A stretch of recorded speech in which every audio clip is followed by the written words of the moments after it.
Hi friends. आज हम एक ऐसी कंपनी और एक ऐसा कॉन्सेप्ट डिस्कस करने वाले हैं जो कि अभी रिसेंटली न्यूज में काफी चर्चा में है फॉर डिफरेंट रीजंस। कंपनी जो है दैट इज सुजलॉन और कॉन्सेप्ट जो है दैट इज डेट। और ये दोनों बहुत क्लोजली रिलेटेड हैं और मैं आपको धीरे धीरे करके एक्सप्लेन करूंगा क्यों। सुजलॉन अभी रिसेंटली, अगर आप सुजलॉन का स्टॉक फॉलो कर रहे हैं तो आपने देखा होगा सुजलॉन का स्टॉक जो है वो एक टाइम पे 2 रुपए तक गिर गया था और अभी वापस से 22 रुपए पे चढ़ गया है। इसके कारण बहुत सारे इन्वेस्टर्स को ये लगने लगे, काश हमने जब ये 2 रुपए पे था तो इसके शेयर्स खरीदे होते तो आज हमारा पैसा 10 गुना हो गया होता। तो ये एक विशफुल थिंकिंग बहुत सारे इन्वेस्टर्स कर रहे हैं। लेकिन ये वो इस चीज को भूल जाते हैं कि Suzlon is under heavy debt and that is why it is a very very risky investment even now. Share बढ़ चुका है, इसका ये मतलब नहीं कि आगे भी आप इस कंपनी में इन्वेस्ट करते रह सकते हैं। मैं ये भी नहीं बोलूंगा कि you should not invest in this company because that is again an individual choice. हो सकता है कुछ लोगों की रिस्क एप्टाइट अच्छी हो और कुछ लोगों की ना हो। मैं आज आपको एक्सप्लेन करूंगा कि डेट जो कि एक बहुत ही इंटीग्रल पार्ट है सुजलॉन के सर्वाइवल का, वो इम्पोर्टेंट क्यों है और क्यों वो बहुत रिस्की भी बन सकता है। सबसे पहले let us understand what is date.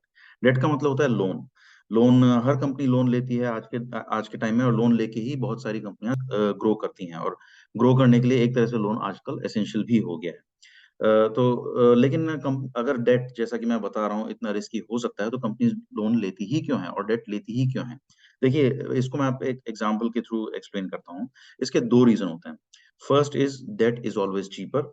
Second is debt जो है उससे आपकी खुद की रिस्क कम हो जाती है। Let me explain it through my example. मान लीजिए आपने एक गाड़ी खरीदी 100 रुपए में, और वो गाड़ी आपको एक साल में 20 रुपए प्रॉफिट कमा के देती है। अगर वो 20 रुपए प्रॉफिट कमा रही है तो केस वन वो मान के चलिए जब आपने कोई डेट नहीं लिया है, और केस टू वो मान के चलिए जब आपने पूरी की पूरी गाड़ी 100 रुपए जो है वो लोन या डेट पे ली है। तो at the end of the year case one में आपके ऊपर ये होगा कि जब आपने 100 रुपए डाल के जो 20 कमाए, वो पूरे के पूरे 20 आपकी जेब में गए। केस टू में जब आपने लोन लिया हुआ है, मान लीजिए आपने पूरा 100 का 100 लोन लिया है और उस 100 का आप 10 चुकाते हैं एक साल में, तो आप जब एंड में देखेंगे तो 20 रुपए की जगह आपके पास सिर्फ 10 आ रहे हैं, क्योंकि 10 रुपए आप लोन चुकाने में भी दे रहे हैं। आपकी पॉकेट में 10 रुपए कम आ रहे हैं। तो कुछ लोग आप में से ये बोलेंगे ये तो अच्छा है कि बिना लोन के ही हमें काम चलाना चाहिए।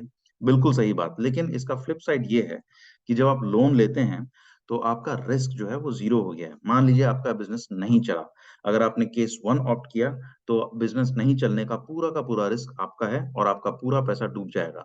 लेकिन केस टू है, अगर आपने लोन लिया और बिजनेस नहीं चला तो पूरा का पूरा रिस्क जो है वो लेंडर का है, मतलब बैंक का है। ज्यादा से ज्यादा वो ये कर सकते हैं, वो आपकी गाड़ी उठा के ले जाएंगे and then you are through. इसीलिए कंपनीज लोन लेना पसंद करती हैं। साथ ही साथ जो 10 रुपए आप लोन के दे रहे हैं वो आपके इनकम टैक्स में से डिडक्टेबल भी होता है। जैसे आप अगर घर लेते हैं तो घर में आप जो इनकम टैक्स डिडक्शन क्लेम करते हैं हाउस लोन के ऊपर, उससे भी आपको बेनिफिट मिलता है। तो एक तरह से ये दो बेनिफिट्स के कारण लोग डेट लेते हैं और कंपनीज भी इन्हीं कारणों से डेट लेती हैं। ये तो हुई लोन की बात। लेकिन लोन के रिस्क क्या होते हैं? देखिए, सबसे बड़ा रिस्क जो होता है लोन में, जब तक आपका लोन मैनेजेबल लेवल पे होता है तब तक लोन में बहुत ज्यादा रिस्क नहीं होता। लेकिन बहुत बार कंपनीज जो होती हैं वो मैनेजेबल लेवल से बहुत ज्यादा क्रॉस कर जाती हैं, और ऐसी सिचुएशन में loan becomes very risky. Suzlon का ही हम एग्जांपल लेते हैं। आज से अगर हम 10 साल पहले की बात करें, Suzlon was really the rising star of India. Renewable energy में it was doing very well. आज के टाइम में भी सेक्टर जो है वो बहुत हॉट है, लेकिन Suzlon is not doing very well. तो 10 साल पहले सुज़लॉन अगर किसी अपने सप्लायर से बात कर रही है, तो सप्लायर को चिंता नहीं रहती थी कि सुज़लॉन उसको पेमेंट करेगा कि नहीं, और सप्लायर बहुत फेवरेबल टर्म्स पे सुज़लॉन को इक्विपमेंट सप्लाई करने के लिए तैयार हो जाते थे। मतलब अगर सुज़लॉन बोलेगी कि मुझे इतना टन प्लास्टिक चाहिए अपने टरबाइन्स बनाने के लिए, तो प्लास्टिक सप्लायर सुज़लॉन को बोलेंगे कि ठीक है, आप हमसे सामान लीजिए and we will request payment only in 2 months. Suzlon के लिए बहुत अच्छा था, क्योंकि उनको एक तरह से 2 महीने के लिए बिना कोई लोन लिए उनको एक तरह से कैपिटल मिल गई, क्योंकि उन्हें पेमेंट अभी नहीं करना पड़ रहा। लेकिन आज की टाइम पे जो सुज़लॉन की सिचुएशन है which is completely flipped over, क्योंकि आज कोई भी सप्लायर जो सुज़लॉन को आसानी से मटेरियल सप्लाई करने के लिए तैयार नहीं होगा, क्योंकि सबको पता है सुज़लॉन की सिचुएशन जो है बहुत रिस्की है। कंपनी कभी भी ठप पड़ सकती है। तो आज सप्लायर ये बोलेगा कि मुझे पहले पेमेंट चाहिए, उसके बाद मैं सप्लाई करूंगा आपका सामान। तो ये बड़ी ट्रिकी सिचुएशन हो जाती है। पहली सिचुएशन में जब आप लोन इजीली मैनेज करने की सिचुएशन में थे, तो सप्लायर्स आपको परेशान नहीं कर रहे थे। लेकिन जब दूसरी सिचुएशन आती है, when you are really really in a very sticky situation, तो सप्लायर्स आपसे पहले एडवांस पेमेंट मांगते हैं। तो ये बहुत ही प्रॉब्लमैटिक हो जाता है। It adds to your cost. साथ ही अब एक और कॉम्प्लेक्स सिचुएशन मान के चलिए, मान लीजिए किसी भी कारण से सुज़लॉन का जो सुज़लॉन ने एक प्रोजेक्ट सेटअप किया और उसका पेमेंट आना है, कहीं से भी आना है और वो पेमेंट किसी कारण से डिले हो जाता है। अब देखिए सुज़लॉन ऑलरेडी अपने सप्लायर्स को पे कर चुकी है, उसे अपने एम्प्लॉइज़ को भी पे करना है, उसे सब सारे पेमेंट्स अपने टाइम टू टाइम करने हैं। लेकिन अगर सुज़लॉन को पेमेंट आने बंद हो गए किसी भी कारण से 6 महीने के लिए उसे कोई पेमेंट नहीं मिला, कोई प्रोजेक्ट उसका डिले हो गया, तो उसके पास कैश बहुत जल्दी खत्म हो जाएगा और जैसे ही कैश खत्म होगा, वैसे ही जो आप अपने जो लोन्स रीपेमेंट करने हैं, आप उसपे डिफ़ॉल्ट करने लगोगे। और जितने भी बैंक्स होते हैं, उनका लोन रीपेमेंट का एक बहुत इंपॉर्टेंट क्लॉज़ ये होता है कि अगर बैंक को कभी भी ये लगता है that the company can go bankrupt और the company can not repay, वो अपना लोन रिकॉल कर सकते हैं। और रिकॉल का मतलब ये होता है कि वो जाएँगे कंपनी के दरवाजे पे और जाके बोलेंगे मुझे आज अपना लोन चाहिए, आज मतलब आज। और अगर वो उस दिन कंपनी पेमेंट नहीं कर सकती है, तो they can seize the assets of the company.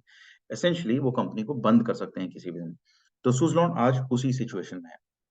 तो ये तो है रीज़न सुज़लॉन का। अब लेट अस डिस्कस सुज़लॉन इन पर्टिकुलर। अगर हम सुज़लॉन का स्टॉक प्राइस देखते हैं, स्टॉक प्राइस देखिए अभी काफ़ी चढ़ गया है। जैसा कि मैंने वीडियो के शुरू में बोला था from ₹2 it has already risen to ₹22। तो ये बहुत पॉज़िटिव है, लेकिन इससे ज़्यादा इम्पोर्टेंट है हमेशा फाइनेंशियल्स देखना और मार्केट कैप देखना।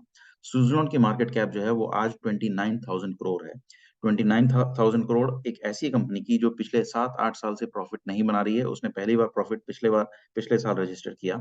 साथ ही साथ अगर आप फाइनेंशियल्स को जाके देखेंगे तो सुज़लॉन के फाइनेंशियल्स जो हैं, जो अभी आपको स्क्रीन पे दिख रहे हैं, रेवेन्यू बहुत ज़्यादा ग्रो नहीं किया है, कोविड में इम्पैक्ट भी हुआ था। अभी भी रेवेन्यू जो है, वो 2022 लेवल से भी नीचे ही रहा है। प्रॉफ़िट जो है, प्रॉफ़िट भी अभी सिर्फ़ 1 साल प्रॉफ़िट उसने रजिस्टर किया है, 2021 में बहुत बेयर मिनिमम प्रॉफ़िट हुआ था, उससे पहले इट वाज़ मेकिंग लॉसेस। डेब्ट टू इक्विटी रेशियो अगर देखें, इट इज़ 1.7 मतलब जितना इक्विटी सुज़लॉन में डली हुई है, उससे 1.7 टाइम्स डेट है। बहुत हेवीली डेट में है company and that is a very, very risky proposition.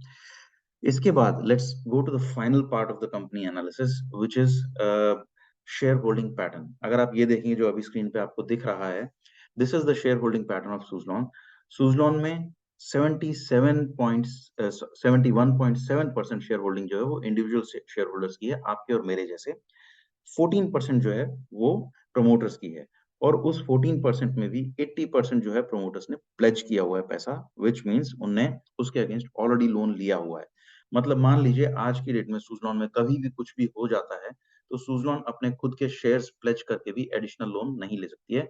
Usually shares pledge करके लोन लेना इज़ अ लास्ट रिसॉर्ट। तो आप ये देख सकते हैं कि Suzlon is already at its last resort. Unfortunately अभी रिसेंटली सुज़लॉन के जो एक्स सीईओ थे और फाउंडर थे मिस्टर तुलसी कांति, उनकी डेथ भी हो गई थी और डेथ के कारण सुज़लॉन में ऑलरेडी काफ़ी टर्मॉइल आ गया था। अब देखिए अगर आप देखें सुज़लॉन को, Suzlon is overall a very, very turbulent company right now, it's in a very turbulent situation और अब कुछ भी थोड़ा बहुत भी अगर गड़बड़ हो सकता है तो the company can go completely bankrupt and it can shut down. ऐसे सिचुएशन में I would stay away from Suzlon. कुछ लोग हो सकता है आप में से ये बोलें कि it's all about taking risk और आप अभी रिस्क लेना चाहेंगे। देखिए stock investment is not about taking risk, stock investment is about identifying the right asset which is undervalued. तो instead of buying something which is very risky and expecting very high rewards, you should try to find something which is undervalued and expect it over time market उसकी value discover करेगा and the stock would shoot up. That is my investment philosophy. That is what I try to follow and that is what I recommend in most. So I do not play high risk high reward game क्योंकि वो जुआ है. I always play balanced risk and high reward game. मतलब ऐसे assets ढूंढो which are undervalued, which are not noticed by the market and which have a potential of grow hugely. So this is my recommendation for Suzlon. अगर आप इसे disagree करते हैं तो comment करके मुझे बताइए क्यों. अगर आप इसे agree करते हैं तो please like share and subscribe और अगर आपको मेरा चैनल पसंद है तो प्लीज अपने फ्रेंड्स के साथ शेयर जरूर करें. Thank you and have a nice day.